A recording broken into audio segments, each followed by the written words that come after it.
హైదరాబాద్ అఫ్జల్గంజ్ లో భారీ అగ్ని ప్రమాదం జరిగింది. మహారాజ్ గంజ్ లోని ఓ ఇంట్లో మంటలు ఎగిసిపడ్డాయి. పక్కనే ఉన్న డిస్పోజబుల్ ప్లేట్స్ గోదాముకు వ్యాపించడంతో 4 ఫైర్ ఇంజిన్లతో మంటలు ఆర్పారు. భవనంలో చిక్కుకున్న 9 మందిని ఫైర్ సిబ్బంది కాపాడారు. బిల్డింగ్ యజమాని అనుమతులు లేకుండా గోదాం నిర్వహిస్తున్నట్లు తెలుస్తోంది.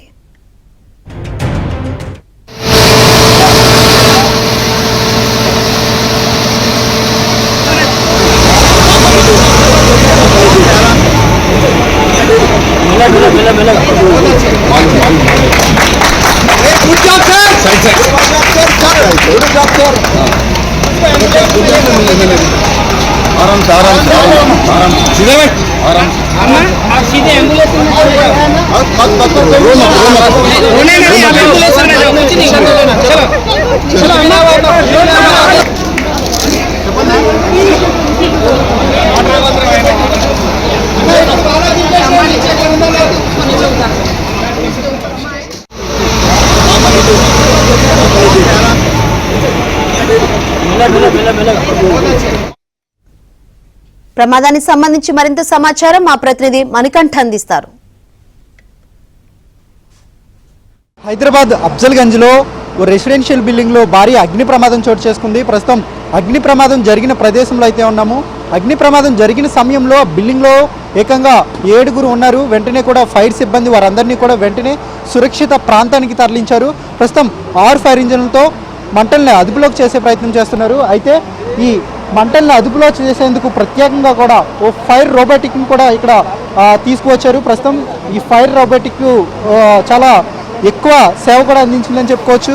మానవులు వెళ్ళలేని ప్రదేశంలో అలాగే ఎక్కువ మంటలు పొగ ఉన్న ప్రాంతంలో ప్రాణ నష్టం తగ్గించేందుకు తెలంగాణ ప్రభుత్వం ప్రత్యేకంగా ఇలాంటి ఫైర్ ఫైటింగ్ రోబోట్స్ను 3ని కొనుగోలు చేసింది. ప్రత్యేకంగా వీటిని ఫ్రాన్స్లో అయితే తయారు చేశారు. ఒక్కొక్కటి కూడా 2 కోట్ల రూపాయలు ఉంటుంది.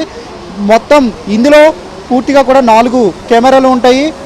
ఎదర 2 కెమెరాలు ఉంటాయి. అలాగే వెనుక భాగంలో 1 కెమెరా ఉంటుంది. దీంతో పాటుగా 4వ కెమెరా థర్మల్ కెమెరా ఉంటుంది. కెమెరాలతో ఎప్పటికప్పుడు బయటన ఉన్న డిస్ప్లేలతో అయితే చూపిస్తూ ఉంటుంది. దీంతో పాటు ఇందులోనే సుమారుగా 1000 డిగ్రీల వరకు ఇది పూర్తిగా కూడా టెంపరేచర్ని తట్టుకుంటూ ఉంటుంది. దీంతో పాటుగా ఇది తనంతటి తానే పూర్తిగా కూడా కూలింగ్ సిస్టమ్ కూడా ఏర్పాటు చేశారు. ప్రస్తుతం అగ్ని ప్రమాదం జరిగిన సమయంలో దీన్ని కూడా ఉపయోగించారు. దీంతో కూడా మంటలను అయితే పూర్తిగా అదుపులోకి తీసుకువచ్చారు. ప్రస్తుతం మనం చూసుకోవచ్చు. దీంతోనే పూర్తిగా బయట నుంచి ఫైర్ ఫైటింగ్ సిబ్బంది దీన్ని ఆపరేట్ చేస్తూ ఉంటారు. సీసీ కెమెరాలు చూస్తుంటారు. అలాగే ఎంత టెంపరేచర్ ఉంది అంతా కూడా పూర్తిగా కూడా ఇందులోనే చూపిస్తూ ఉంటుంది. ప్రస్తుతం ఫైర్ సిబ్బందితో మాట్లాడే ప్రయత్నం కూడా చేద్దాము. సార్ చెప్పండి, ఇది అసలు ఎలా వర్క్ చేస్తూ ఉంటుంది? ఫైర్ ఫైటింగ్ చేసేటప్పుడు మనం ఈటుకు లోపలికి వెళ్ళలేకపోతే ఆ ప్లేస్కు ఫైర్ ఫైటింగ్ లోపల తీసుకెళ్ళి మనం ఫైర్ ఫైటింగ్ చేయొచ్చు. దీనికి ఆటోమేటిక్ పైప్ కలెక్షన్ ఉంటుంది కాబట్టి పైప్ ద్వారా వాటర్ లోపలికి వస్తుంది. దాని నుండి నీళ్ళు వచ్చేస్తుంటే ముందుకు వెళ్ళిపోతూ ఉంటాయి. ఆపరేట్ చేస్తూ ఉంటే ఎలా ఉంటే అలా వెళ్ళిపోతుంది. ఇందులో ఎలాంటి టెక్నాలజీ ఉంటుంది, అలాగే ఎలాంటి ఫీచర్స్ ఉంటాయి ఇందులో? ఫీచర్స్ అంటే మనకు రోబో ఆపరేట్ చేసేటప్పుడు ఫ్రంట్లో ఏముంది వెనకాల ఏముంది చూసుకుంటూ ప్లస్ ఆ థర్మల్ కెమెరా ఉంటుంది. సీట్ ఆఫ్ ఫైర్ ఎక్కడ ఉందో లోపలికి వెళ్ళాక ఫైర్ ఎక్కడ ఉందనేది మనకు పాయింట్ అవుట్ చేసుకోవడానికి సీట్ ఆఫ్ కెమెరా ద్వారా చూసుకొని మనం అక్కడ ఫైర్ ఫైటింగ్ చేయడానికి ఉంటుంది. మొత్తం హైదరాబాద్ నగరంలో ఇలాంటి ఫైర్ ఫైటింగ్ రోబోట్స్ ఎన్ని ఉన్నాయి? ఎప్పటి నుంచి వీటిని ప్రవేశపెట్టారు అసలు? ఇవి నాకు తెలిసి 2 ఉన్నాయి. ఒకటి రంగారెడ్డి డిస్ట్రిక్ట్, ఒకటి హైదరాబాద్లో ఉంది. మొన్న రీసెంట్గా 1 మంత్ అవుతుంది ఇవి వచ్చి హైదరాబాద్కు. అప్పటి నుంచి సిటీలో ఆపరేట్ చేస్తున్నాం.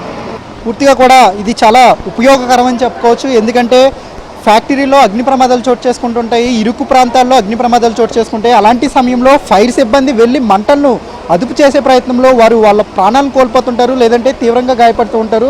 సో అలాంటి ప్రదేశాల్లో ఇది ప్రత్యేకంగా వెళ్ళి మంటలను అయితే అదుపు చేసే ప్రయత్నం అయితే చేస్తుంది. పూర్తిగా కూడా టెంపరేచర్ని తట్టుకోవడం, 400 కేజీలకు పైగా బరువును కూడా తట్టుకోవడంతో ప్రస్తుతం వీటి సేవలను అయితే పూర్తిగా కూడా ఫైర్ సిబ్బంది అయితే ప్రస్తుతం వినియోగించుకుంటున్నట్టు చెప్పొచ్చు. అగ్ని ప్రమాదాల్లో ఈ ఫైర్ ఫైటింగ్ రోబోట్స్ చాలా కీలకంగా మారాయని చెప్పుకోవచ్చు. కెమెరామెన్ పవన్తో మణికంఠ, ఏబిఎన్ ఆంధ్రజ్యోతి.